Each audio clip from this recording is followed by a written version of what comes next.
네, 와이사이드 저널 박상욱 기자입니다. 짧게 여쭐 건데요. 본인이 용인시장 적임자라고 생각하시는 이유에 대해서 좀 한 말씀 해주세요. 출마 선언문에서도 밝혔었는데요. 용인은 지금까지와는 근본적으로 다른 미래 비전, 정책, 또 예산 씀씀이, 또 행정의 수준이 필요하다고 생각합니다. 지금까지 용인의 행정은 체계적인 계획 없이 또는 재정, 살림살이에 대해서 체계적인 예산 배분, 재정 배분에 대한 계획 없이 상대적으로 좀 주먹구구식으로 진행되어 온 감이 크다고 생각합니다. 특히 지역의 현안에만 너무 매달려서 용인시가 미래에 어떻게 발전해 갈 것인지에 대한 구체적인 비전 없이 예산을 쓰고 측면이 강하다고 생각합니다. 이런 부분에서 이제는 좀 체계적으로 예산을 쓰고 또 수준 높은 정책을 가지고 용인 시민들의 삶의식을 체계적으로 올려갈 필요가 있다고 생각이 되고요. 그런 면에서 저는 공공정책을 공부하고 또 10여 년간 직간접적으로 정책 경험을 쌓아왔습니다. 또 계속 여러 건의 저수를 통해서 10여 건의 저수를 통해서 지속적으로 이 정책을 고민하고 또 정부라든지 주요 정당이라든지 이런 쪽에 정책 제안을 해왔습니다. 그런 경험들을 바탕으로 해서 용인시의 수준을 또 용인시의 행정 수준을 재정 수준을 한 차원 끌어올릴 수 있다고 생각합니다. 그런 면에서 제가 책임자라고 생각합니다. 네. 안녕하십니까. 기호일보 우성호 기자입니다. 앞서 질문과 겹치는 부분도 있을지 모르겠습니다. 한 가지만 여쭙겠습니다. 소장님이 스스로 생각하시기에 당내 타 후보분들에 비해서 소장님만이 갖고 계시는 최대 강점과 약점 한 가지씩만 꼽으신다면 어떤 게 있을지 좀 밝혀주시면 고맙겠습니다. 약점까지 꼽아야 되나요? 강점은 용인시를 근본적으로 변화시킬 구체적인 구상과 비전을 갖고 있다는 것이고요. 그걸 뒷받침할 수 있는 나름대로의 정근성을 갖고 있다는 점이라고 생각합니다. 약점은 지역에서 뭐 굳이 약점이라고 한다면 지역에서 지금 살아온 것이 한 4년 정도인데요. 물론 이것이 짧은 기간이라고 할 수 있을지 모르겠지만 지역의 문제들을 파악하고 또 한편으로는 지역의 여러 현안들에 대한 대안들을 고민하기에는 짧지 않은 시간이었다고 생각합니다. 또 저는 빨리 배우는 사람입니다. 기초가 나름대로 탄탄하게 되어 있기 때문에 짧은 시간이더라도 주민들의 목소리에 귀 기울이고 또 체계적인 그런 해법들을 모색할 수 있는 그런 시간은 충분히 가지고 있다고 생각합니다. 네. 기자분. 네. 용인 시민신문의 임종조 기자라고 하는데 이 출마 선언문에도 그렇고 최근에 토론회도 가지고 난개발에 관련해서 많은 관심을 가지고 계신 것 같습니다. 네. 그 난개발이라는 게 용인시에서는 아직도 네.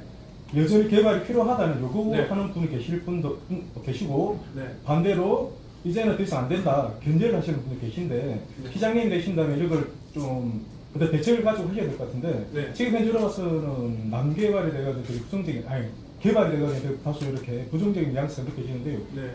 이 부분을 어떻게 생각하시는지 막 두 가지 더 여쭤볼게요. 그리고 또 질문을 그러니까 제가 머리가 나빠서요. 네. 답변하시고 답변을 드리고 다시 이제 질문을 답하시면 좋을 것 같습니다. 자, 개발 자체를 부정하는 게 아니고요. 네. 그러니까 주민의 이익이 아닌 업계의 이익을 대변하는 듯한 난개발, 나쁜 개발을 반대하는 거죠. 주민의 삶의질을 올리고 거주 여건을 좋게 만드는 개발은 얼마든지 찬성이고요. 그런 개발을 제대로 하자는 것입니다. 세계적인 도시계획의 마스터 플랜을 세워서 제대로 개발을 추진할 때 삶의 질도 올라가고 주거 여건도 올라가고 그렇게 해서 도시의 품격도 올라가는 것이지 지금처럼 난개발만 계속 추진해서는 도시의 품격도 무너지고 위상도 떨어진다고 생각합니다. 용인시는 이미 아파트는 충분히 많이 있습니다. 도심 지역에 특히 많이 있습니다. 이 아파트는 넘쳐나지만 부족한 것은 문화예술공간, 생활체육공간, 여가공간 같은 것들입니다. 그와 관련한 프로그램들도 부족합니다. 이런 것들을 채워야 새로운 차원의 용인이 되는 것이고요. 100만 이후 시대에 품격이 다른 용인이 되는 것이라고 생각합니다. 또한 한편으로는 처인구 쪽은 여전히 농촌 지역이 많고 또 개발에 대한 욕구가 되게 강하다고 알고 있습니다. 당연히 그렇죠. 이런 지역에 대해서도 체계적인 도시계획을 세워서 개발을 해나가야지 개발을 하지 않겠다는 뜻이 아닙니다. 특히 제2경부고속도로가 들어선다고 그 RC가 들어선다고 한다면 그 주변과 관련해서 체계적인 도시계획을 세워서 개발은 당연히 해야 되는 것이라고 생각하고요. 다만 지금처럼 난개발이 계속 일어나도록 만들거나 군데 뭐 물류창고라든지 공장이라든지 축사라든지 이런 것들이 무분별하게 들어서는 이 처인은 바람직하지 않다고 생각합니다. 처인의 바람직한 발전을 위해서도 체계적인 그런 개발이 필요하고요. 이와 관련해서는 스마트 농업이라든지 다른 이 지역을 발전시킬 그런 방안들과 결부해서 진행을 할 필요가 있다고 생각합니다. 두 번째 여쭤볼게. 지금 오늘 죄송한데 혹시 물 한 잔 좀 주실 수 있나요? 오늘도 그렇고 네. 많은 분들이 지금 동참하시는 것 보이는데요. 혹시 네. 이후에 선거 활동을 하시는 데 있어가지고 네. 동참을 하시는 어떤 대표시는 뭐 밝힐 수 있으시다면은 네. 몇몇 분이시라든지 단체 네. 이런 것들 좀 말씀해 주셨으면 좋겠고요. 그리고 한 가지 그러면 이 페이지에 보면은 네. 이 페이지 둘째 달러 셋째 줄에 보면 이렇게 표현하시는데 수도권 100만 도시 가운데 유일하게 자유한국당 시장이 있는 곳이다라고 말씀하셨는데요. 네. 그러면 안 되나요? 그리고 마지막으로 저 뒤쪽에 더불어민주당이라는 당명이 지금 안 나오고 있는 상태인데 네. 특별한 이유는 없었겠죠. 그 더불어민주당을 선택했던 이유는 무엇인지 네. 이것도 좀 말씀해 주십시오. 지역에 여러분들이 함께 해주고 계십니다. 근데 지금 현재로는 구체적으로 좀 밝히기 힘든 부분이 있고요. 다만 뭐 오늘 이 자리에도 많은 분들이 오셨는데요. 저는 이해관계가 걸린 그런 특정 조직은 없습니다. 하지만 저는 저와 가치와 지향을 공유하고 뜻을 함께하는 많은 일반 시민들이 있습니다. 그분들이 지금까지도 많이 도와주셨고 앞으로도 제 앞길에 활로를 열어주실 거라고 믿고 있습니다. 더불어민주당 로고가 없는 이유는요, 뭐 특별한 이유가 있는 것은 아니고요. 일단은 더불어민주당의 아직 공식 후보가 아니기 때문에 제가 그것을 내세우는 것이 바람직한지까지 좀 고민을 했었습니다. 그래서 더불어민주당 소속인 것은 분명하지만 아직 공식 후보로 지금 나서는 것은 아니기 때문에 당내 경선을 거쳐야 되기 때문에 그때까지는 조금 일정하게 유보하기로 했습니다. 또 중간에 질문 하나가 뭐였죠? 자유한국당 시장님. 자유한국당 시장이요. 자유한국당 시장 있을 수 있죠. 민의에 따라서. 근데 지금 자유한국당 시장이 수도권에서 100만 도시급 가운데서 유일하게 이제 자유한국당 시장이 있는데요. 이분이 자유한국당 시장이라도 정말 잘 하신다면 모르겠습니다만 그렇지 않은 것 같고요. 또 하나 말씀드리자면 저희가 생각할 때는 더불어민주당 소속의 이 당내 경선 후보로 나서려고 하는 사람 입장에서 보자면 더불어민주당이 훨씬 더 민의를 잘 받아안고 민주주의를 진전시키고 또 한편으로는 지역의 발전에 훨씬 더 기여할 수 있는 세계적인 비전과 강령과 정책들을 갖고 있는 정당이라고 생각합니다.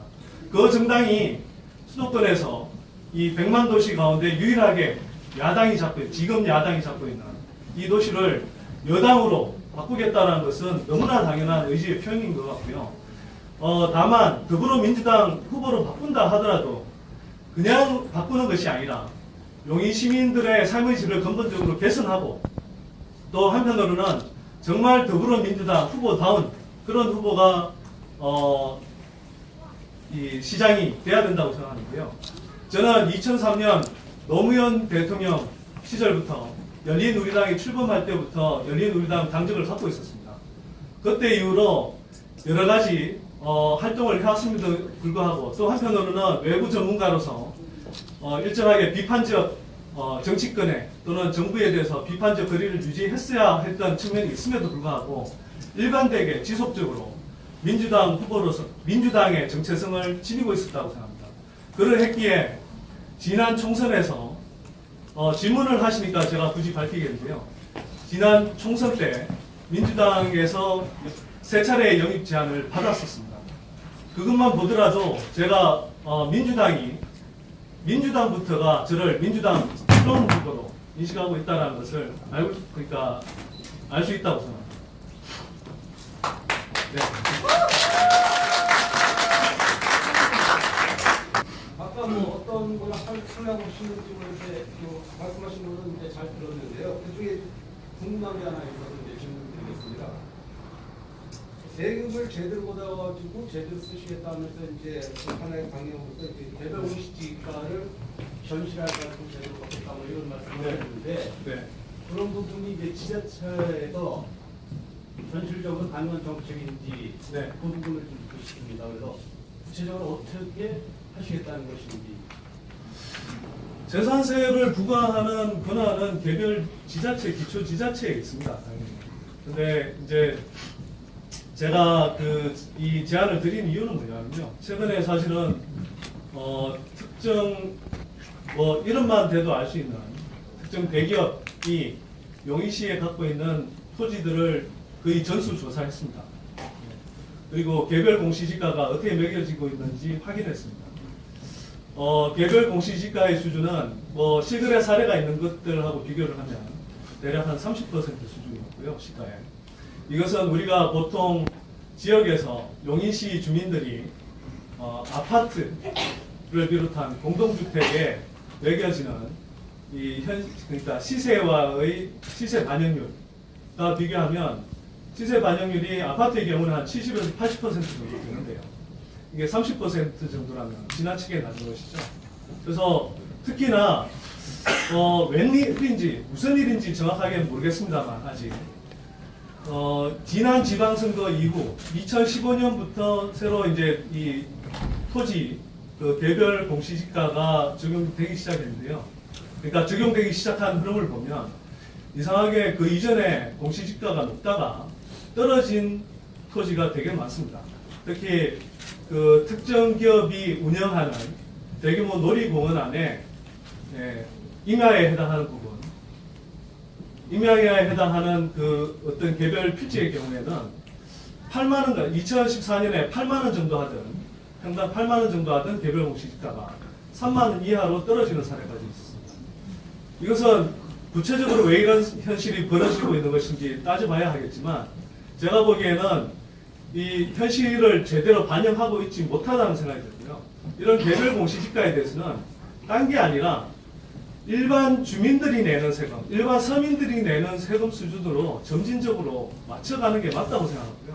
그런 측면에서 용인시가 개별 공시지가에 대해서 특히 대기업이 갖고 있는 이런 토지에 대해서는 이 현실을 제대로 반영하고 있는지, 시세를 제대로 반영하고 있는지 판단해서 점진적으로 조정하는 과정이 저는 있어야 될 거라고 생각하고요. 다만 오늘은 출마 선언이기 때문에 제가 이제 사실 좀 걱정했던 것이 이게 제가 출마 선언하는 자리인데 이 부분과 관련해서 이게 또 너무 이슈가 돼서 기사가 커질까 사실 약간 좀 저어되는 생각이 있습니다. 어쨌거나 제가 출마하는 자리인데 출마 선언을 하는 자리인데 제가 출마 선언 내용 그 자체가 좀 더 정확하게 전달됐으면 하는 바람이고요. 이 부분과 관련해서는 제가 이미 상당 부분 다 정리를 해놓은 상태이지만 관련한 전문가들과 좀 더 의견을 검토를 거쳐서 추후에 멀지 않은 시점에 따로 기자회견을 갖고 좀 발표를 할 테니까 그때 좀 더 자세하게 달려주시면 감사하겠습니다. 네. 안녕하세요. 중앙뉴스의 박효영 기자라고 합니다. 사실 경북 경산에서 태어나신 다음에 일산에서도 사셨고 양평에서 사셨고 지금 용인이잖아요. 그리고 사무실은 원래 강남이셨잖아요. 네. 그래서 선대인 소장님이 지금껏 해온 활동들을 보면은 이제 세금혁명이라든지 아니면 폭언이라든지 그 빚내서 집사라라는 그런 프레임을 굉장히 깨기 위해서 노력을 많이 하셨고 네. 그 세금이 제대로 쓰이는 이 두 가지가 연결되는 것 같아요. 근데 용인시에서 출마하는 이유가 네. 그 용인시에서 발생되는 문제가 본인이 그 문제 제기했던 그것과 많이 맞닿아 있다고 생각을 하신 거겠죠? 네. 이렇습니다. 당연히 이제 그런 의미인데요. 아까도 말씀드렸지만 난개발 문제가 사실 굉장히 심각합니다. 출마 선언문에도 간략하게 들어가 있지만 제 아이가 다니는 학교 주변부터가 난개발에 휩싸였습니다. 그걸 몸소 겪었고요.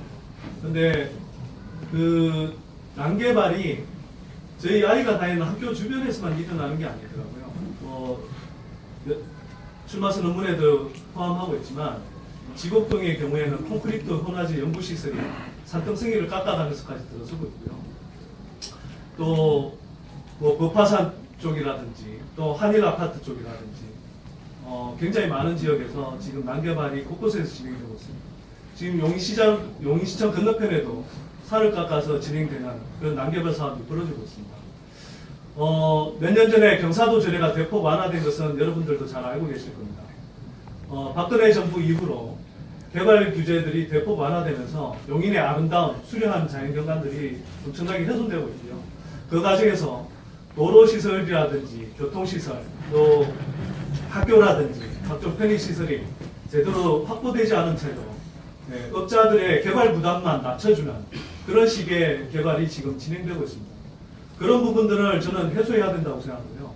제가 출마 선언에도 밝혔지만 주요 의제로 이렇게 삼고 있는 것입니다. 이런 부분들을 포함해서 제가 해야 되는 일들은 굉장히 많다고 생각하는데요. 특히 이런 그 난개발을 해소하는 것뿐만 아니라 한편으로는 용인시에 2조가 넘는 예산이 있습니다. 올해의 경우에 2조 2천억이나 되는 엄청난 예산이 있는데요. 이 정도면 전국의 전국 기초지자체 가운데 충분히 많은 세수를 갖고 있습니다. 근데 이 예산을 제대로 쓰는 게 중요하죠. 뭐 말씀하셨다시피 저는 세금과 관련한 모임을 조직해서 이끈 적도 있었습니다. 또 그렇게 해서 중앙정부 차원이라든지 지역정부 차원에서 어떤 식으로 세금을 제대로 쓸 수 있는지 늘 고민해왔고 또 올바른 방향에 대해서 제시해왔습니다. 용인시 예산을 보고 나니 용인시 예산의 경우에도 개선할 부분이 많이 있고요. 또 용인시 예산을 제대로 쓰면 시민들의 삶의 질을 확 바꿀 수 있겠다는 생각이 들었습니다. 아내한테 이런 말을 한 적이 있습니다. 아내가 왜 굳이 용인시장 선거에 나서려고 하냐 이렇게 물었을 때 제가 했던 답변이 있습니다. 우리 돈만 돈이냐? 공공의 돈이 훨씬 더 우리 돈보다 중요하다. 이 돈을 잘 써야 사람들의 삶의 질이 올라간다. 이런 말씀을 드렸습니다. 이 마음으로 출마 선언을 하게 됐습니다. 네. 밑에 부심의 신문기자입니다. 네. 지금 민주당 정권 후보로 거론되고 있는 지역에까지 굉장히 많은데요. 네. 만약에 경선 후로 승리하신 다음에 네. 이분들 세력을 어떻게 아울러서 같이 가실 건지에 대한 상황 같은 거 있나요? 사이좋게 지냅니다. 사이좋게 지낸다는 뜻은 무슨 말이냐면요. 제가 모르겠습니다. 이게 뭐 제가 그만큼 비중이 있는 건지 존재감이 있어서 그런지는 모르겠습니다만 출마 선언도 하기 전부터 뭐 저에 대해서 지역에서 이런저런 비방 또는 이른바 네거티브라는 것이 벌어지고 있는 것 같습니다. 저는 뭐 이렇게 네거티브 공세가 벌어지더라도 달갑게 생각하고 있습니다. 제가 지역에 아직 알림이 부족한데 제 인지도를 올려주시려고 하시는 거구나. 또 한편으로는 그 중에서도 뭐 적절한 비판이 있을 수 있겠죠. 그런 부분들은 또 겸허히 살펴보고 또 저 스스로를 돌아보는 그런 계기로 사용하고 있고요. 대신 저는 그렇게 공격을 받더라도 부당한 공격을 받더라도 저는 정말 구체적인 검증 후보자로서 가장 기본적으로 필요한 검증이 있다고 생각되지 않는 한 저는 네거티브를 하지 않는 생각입니다. 상대 후보에 대해서 비방할 생각도 없습니다. 오로지 정책 경쟁을 할 생각이고요. 그러면 제가 공격하지 않는다면 상대 후보가 저를 그렇게 기분 나빠하거나 싫어할 리가 저는 없다고 생각하고요. 저는 언제까지나 정정당당하게 경쟁할 것이고 정정당당하게 경쟁해서 승리한다면 그분들도 기꺼이 승복할 것이라고 생각합니다. 거꾸로 제가 정정당당하게 경선 룰에 따라서 경선을 했는데 졌다면 뭐 진다는 상상은 잘 안 하고 있습니다만 진다면 저는 당연하게 승복을 하고 떳떳하게 승복을 하고 이 더불어민주당의 후보로 선출되신 분을 위해서 예, 불철주야 예, 최선을 다해 예, 뛰겠습니다.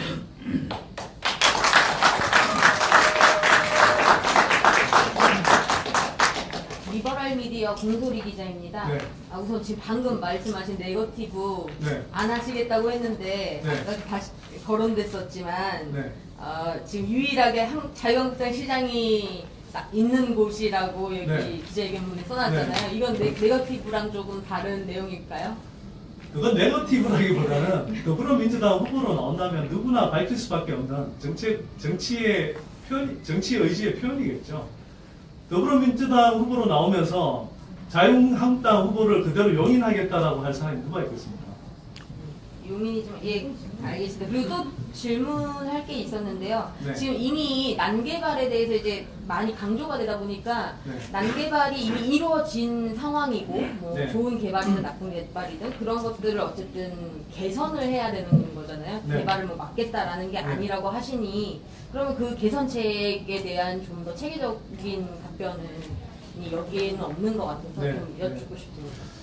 뭐 당연히 출마 선언문이 있고 정책 발표문이 아니기 때문에 예. 네, 구체적인 내용은 있지 않습니다. 그런데 난개발은 일단 한번 저질러지면 한번 진행이 되면 사실은 돌이키거나 수습하기가 쉽지 않은 측면이 있습니다. 그래서 저는 그런 부분이 이제 굉장히 좀 많이 안타까운 거고요.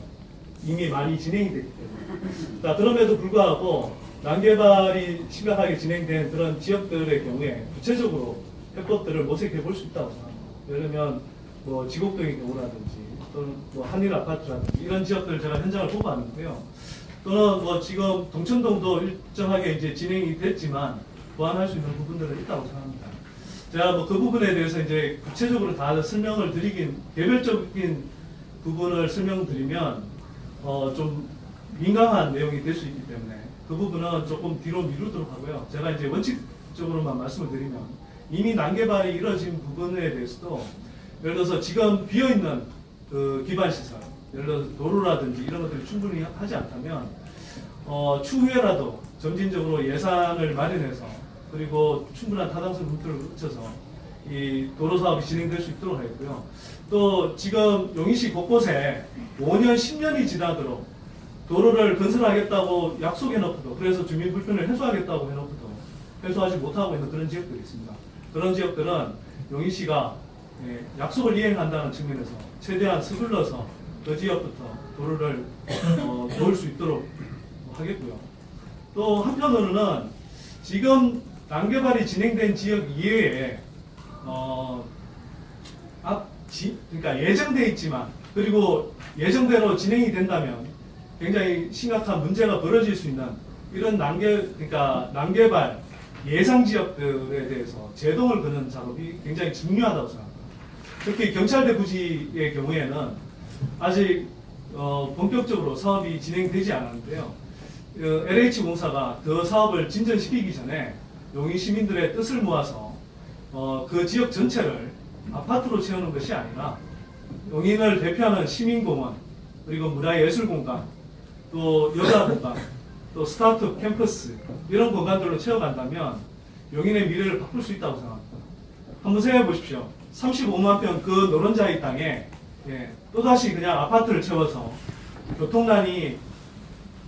교통난으로 주민들이 고통받게 하느냐 또는 그 공간을 아까 제가 말씀드린 그런 시민들을 위한 공간으로 세우고 또 미래를 여는 공간으로 만든다면 용인의 시민들을 위해서 어느 쪽이 더 바람직한 방안일까요? 그래서 진행되지 않은 난개발을 지금 상황에서라도 좀 제동을 걸고 체계적인 도시계획을 마스터 플랜을 세워서 체계적으로 진행하는 것이 더 중요한 작업이라고 생각합니다.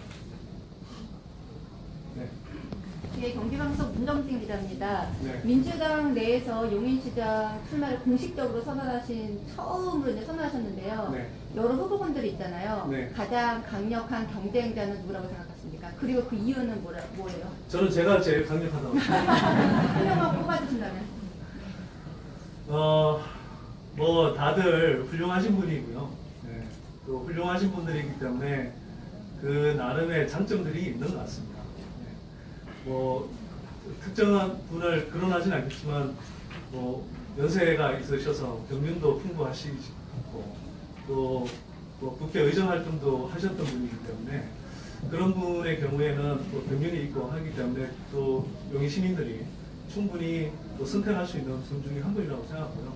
또 지역에서 오랫동안 뭐 지역위원회를 맡아서 열심히 활동해 오신 분들도 있고 또 지역에서 주민들과 함께 뭐 이렇게 활동들을 해온 여러 뭐 지역의 시의원 중에 일부라든지 의원 중에 일부라든지 그런 분들이 계시는 걸로 알고 있습니다. 그런 분들 다 훌륭하고요.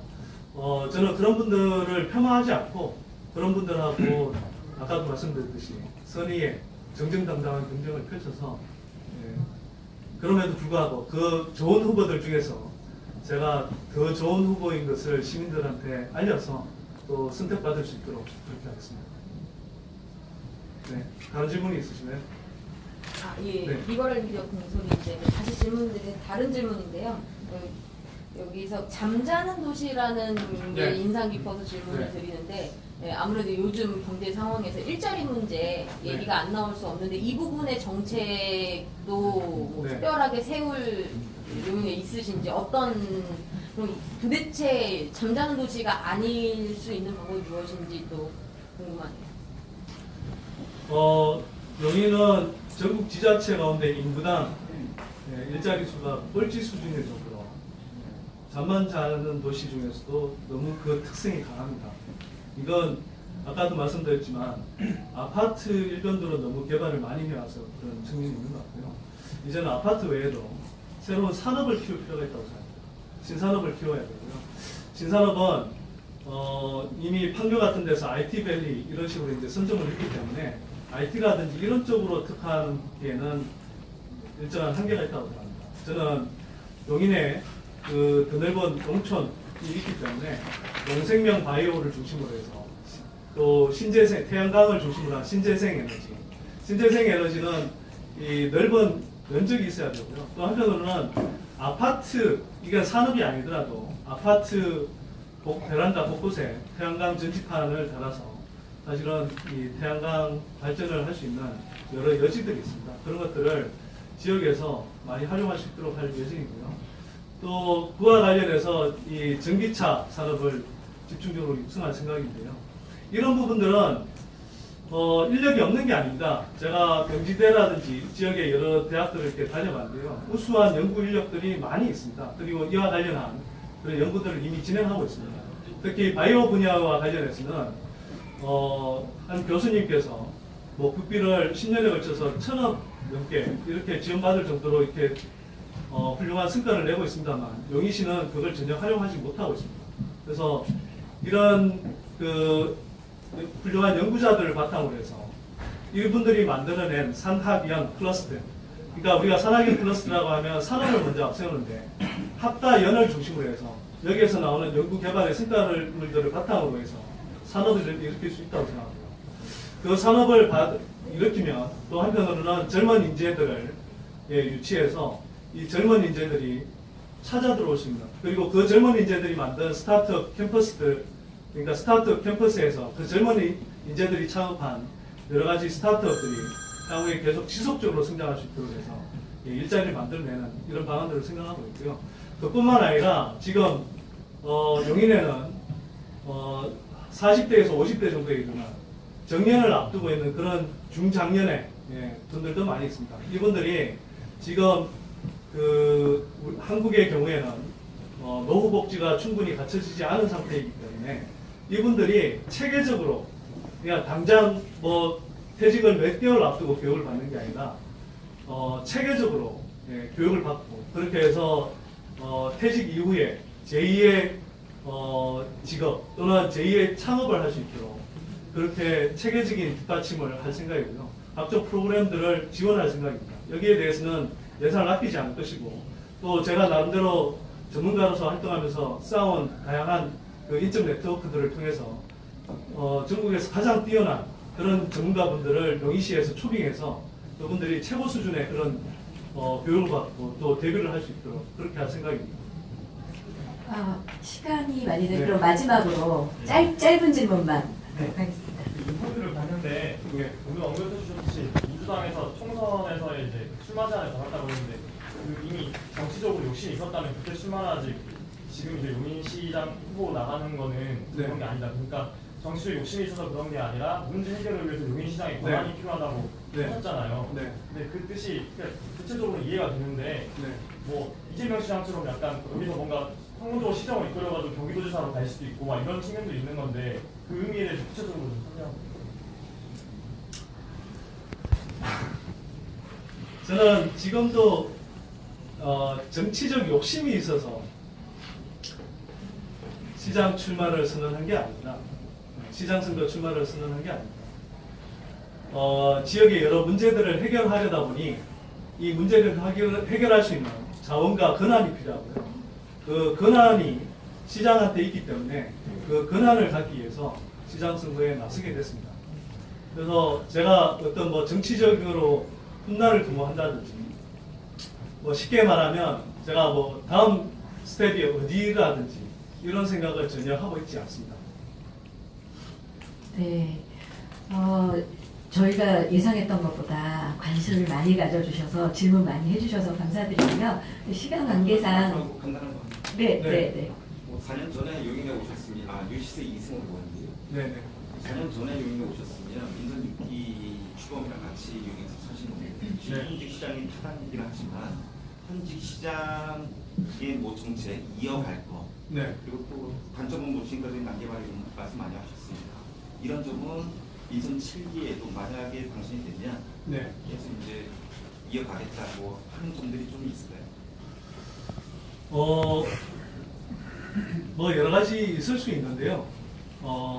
일단 좀 전제로 하고 싶은 건 현 시장님께서 여러 가지 노력을 해오셨지만 또 한편으로는 시민들의 삶의 질을 올리겠다 이런 일념보다는 한편으로는 언론 플레이용이나 좀 뭐 선심성으로 흐르는 측면도 있었던 것 같습니다.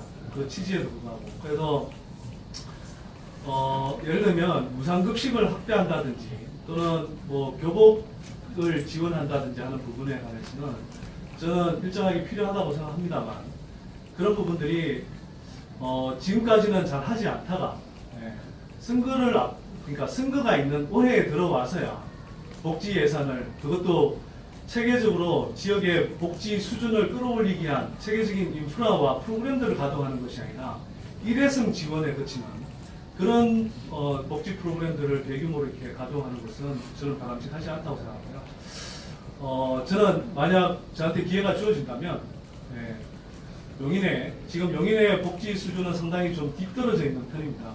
이 복지 수준이 경기도 또 더 나아가 전국 최고 수준의 이 복지 수준을 누릴 수 있도록 공공 복지 인프라들을 체계적으로 구축해 나갈 생각이고 그냥 시설만 짓는 것이 아니라 관련한 프로그램들을 충분히 가동해서 시민들이 삶의 질이 정말 향상되고 있구나 이렇게 느낄 수 있도록 그렇게 추진하겠습니다.